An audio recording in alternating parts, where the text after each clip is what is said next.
What's going on, guys? Welcome back to the channel. Thank you guys for watching another video of mine. I highly appreciate it. And I wanted to take this time really quick to say thank you to all the subscribers that have just recently joined this channel. I really appreciate it.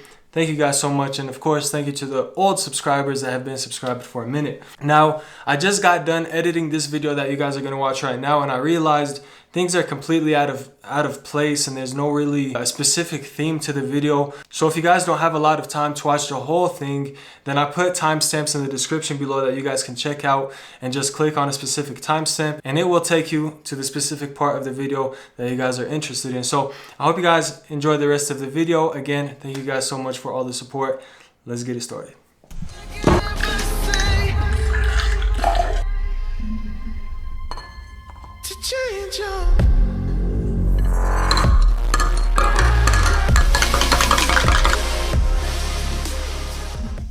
Alright guys, I hope you enjoyed that little cinematic, super dramatic clip of me making my pre-workout. Now, I wrote down a couple of things that I want to share with you guys about how to get a bigger chest, a couple of tips that I could give you guys after years and years of lifting and just training and bodybuilding, and also focusing on powerlifting for a couple of months, and probably for actually longer than a year now, focusing a little bit on powerlifting and getting my strength up. So I wrote a couple of things down and I really want to share with you guys. So I'm first going to start off with the most important thing in my opinion, and that's a proper warm-up. If you don't properly warm up, you're putting yourself in a really prone position, in a vulnerable position to get injured. And once you get injured, your lifting career is pretty much never going to be the same. Most likely, if it's a serious injury. If it's just a little tweak here and there, you should be fine. But make sure to properly warm up and get the proper form down before you do anything else. And that's you know, don't underestimate it. In my other video, I just showed you guys how I hurt my back by not being careful. So make sure you properly warm up. Now, the second advice that I want to share with you guys is to incorporate 2 compound movements towards the beginning of your workout. And I usually do it in the beginning for the first 2 exercises that I do. And more often than not, the first one is the bench press, and then the second one is the incline press. Now, sometimes it differs depending on my goal for that workout, but if I want to do hypertrophy and strength training, I incorporate 2 compound movements at the beginning of my workout. And that's really important, because you don't want to do isolation work towards the beginning, because compound movements, you're going to be able to do really heavy weight and get a lot more activation in the muscle that you're training, specifically chest for this video. And it's a lot better than doing isolation and kind of wearing yourself out in the beginning of the workout with just really light weights, isolation movements. Now, also, you guys just saw that I incorporated drop sets. This last set right here that I did was a drop set, and that's also really important if you want to do hypertrophy and kind of get over plateaus. It's a really nice technique to use if you're hitting that plateau and you don't know what to do. So make sure also to incorporate drop sets. And actually, in this incline dumbbell press right here, I also incorporated a drop set as well. So really effective, and I love to do drop sets pretty much all the time. Now, another thing that I wanted to focus on, and this is something important when you're designing your own program and your own training regimen, is to incorporate, barbells, dumbbells, and cables, and all different kinds of machines, because each of the machines has a different kind of stress on the muscle that you're using, and that's also going to help you get over plateaus and keep that stimulus kind of changing, so your body can change as well and can grow and your muscles can develop properly. Now, to gain strength, I like to specifically do hammer strength machines, and those will come up later on in the video, but they're pretty much the machines that you sit down on, and they have a very specific movement. You can't really, it's not a free movement. It's not a barbell, it's not a dumbbell, it's not a cable.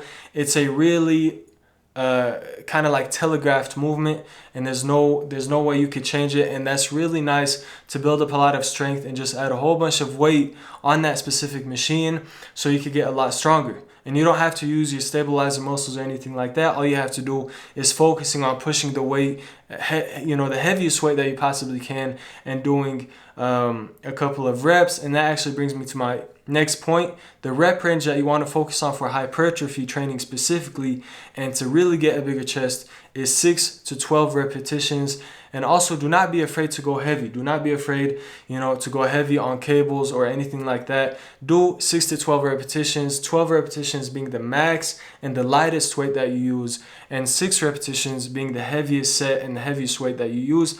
And make sure when you're getting 6 reps, you're not using lightweight to where you could get another 3, 4, 5 reps. If you could get maybe 1 or 2 more on that weight, that should be a good enough weight. Now, another thing that I don't know if a lot of guys say this or not, but what I've personally found useful over the years is to not go to failure. So make sure you leave 1 to 2 repetitions in the tank, even when you're going your heaviest or when you're going super light and you're doing 12 repetitions. Make sure you could get 1 or 2 more and you're not going to absolute failure. And that's really important for your recovery, and recovery is definitely one of the most important things in terms of getting bigger in general, and also including getting a bigger chest. Now, in terms of the rest intervals, you want to make sure you stay in between 60 to 90 seconds for hypertrophy training, and then for strength training, you want to stay in between 2 to 3 minutes. Some people say up to 5-minute rest interval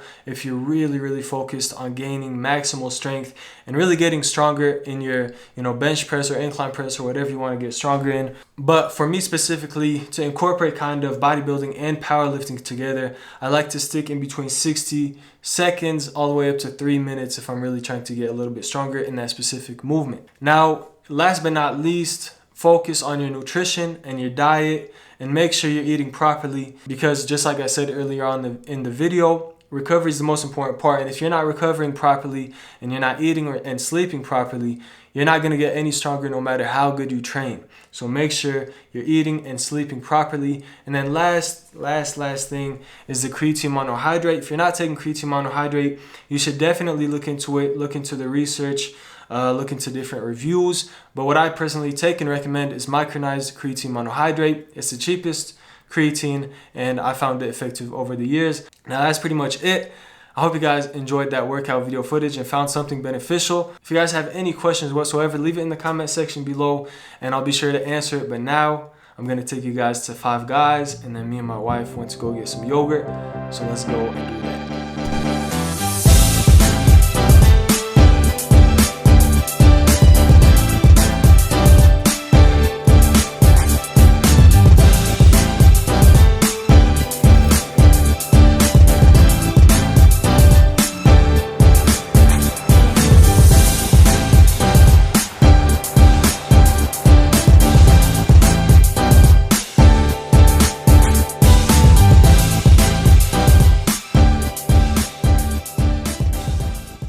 Alright, so the other day, me and my wife went to Marshall's, and I didn't plan on buying anything. I wasn't looking for anything specific, but I was feeling the t-shirts just for fun. And I found a shirt that was $7.99, and it was so soft, so comfortable, and really stretchy. So I had to put it to the test. So let me show you guys a couple of clips with this t-shirt. I wanna get reckless.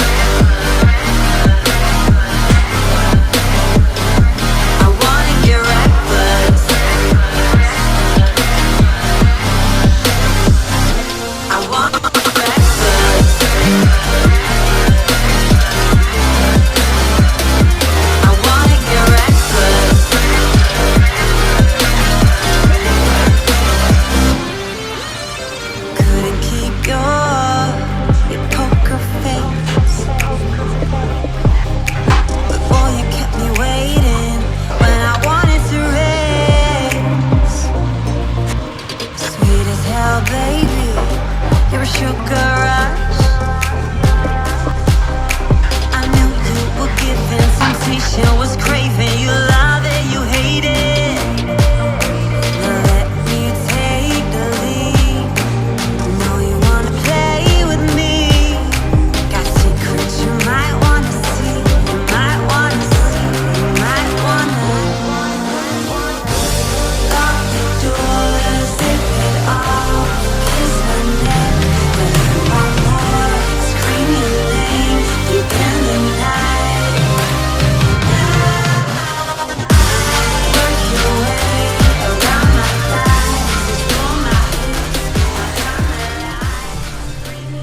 guys, so it's been about 40 minutes since my workout finished, and I don't know if you guys can see any sweat stains or anything like that. It feels a little bit wet still, but considering the fact that it's really hot and sunny outside, I'm probably still sweating even after my workout, but it feels really comfortable still, nice and cool. And throughout the whole workout, it kept me nice and comfortable. So for $8, I'm still loving this shirt. With the man, the myth, the legend. And I can't believe I'm back here. Well, I walked during the graduation ceremony after the spring semester, but I just got to take this one class, and then I'll have my minor in biology, and I'll be chilling. Alright guys, so just finished up class. It's a 2.5-hour class, and my shirt all dried up. And usually between the gym and class, I would like to change up my shirt, get a new fresh shirt on so I don't stink in class. But I wanted to test out if this shirt is truly anti-odor, and so far it is. It completely dried out, sat in class for 2.5 hours, and it doesn't stink at all. So right now, on my way to the light rail to go back home. So inshallah, I'll see you guys at the crib. Alright guys, so after wearing this shirt all day long, at about 4 or 5 hours, the shirt started to stink, which was kind of a bummer. I thought it would be 100% antibacterial and anti-odor, but you can't really expect that much out of a shirt that's $7.99. But overall, this shirt was definitely impressive, and if you guys could go to Marshall's or TJ Maxx or any of those discount stores, or maybe even through the website itself, and get a tee from this company, you guys won't regret it. It's nice and cheap, and it looks really good, and it performs really well as well. And the best thing about it is just how soft and stretchy the shirt is. But compared to Lululemon, Aesthetic Revolution, higher end clothing companies, this shirt doesn't have the anti-odor properties that those higher end companies do have. But if you're going to the gym, working out in it, and then changing your clothes right after, you should be completely fine. So I hope you guys enjoyed this review and this video in general. And inshallah, I will see you guys in the next one.